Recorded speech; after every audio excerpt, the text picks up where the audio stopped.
Governor Whitmer was in Kentwood today talking about free breakfast and lunch in public schools and why she believes it's a good idea, but that it is not currently provided for in the Republican House budget.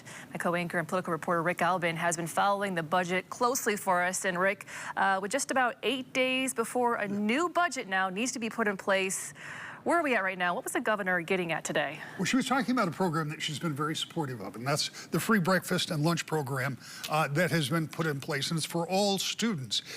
Now, she has appeared at schools and elsewhere to talk about this well before we were in the budget process, and she is willing to campaign a little bit to get it in this budget. And by the way, that's probably not the last you're going to hear her talking about that either. Okay. So is this a sticking point for the overall budget? No, not really at all. And here's the interesting thing.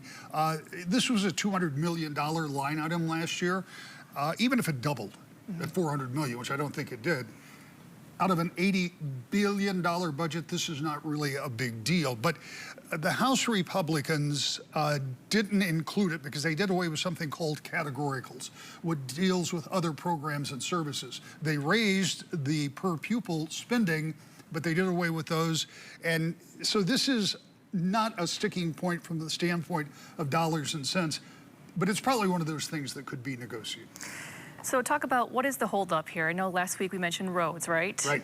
And I think that's still where we are, because there is really this idea that the governor wants, she needs a roads plan. And the only roads plan that's out there that is fully self-contained is the House Republicans. And they do it without raising revenues. They move funds around within the budget.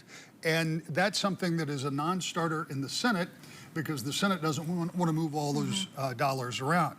But coming up later on 5 and 6, you'll hear from the governor at 5, and at 6, you'll hear from the governor and from the Speaker of the House, and how both of them are talking about the other as it pertains to this budget.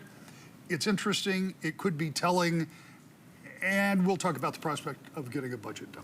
Okay, because you were hearing from a lot of lawmakers over the weekend. You Oh were boy, Island. yeah, it sure was. All right, thank you, Rick Albin.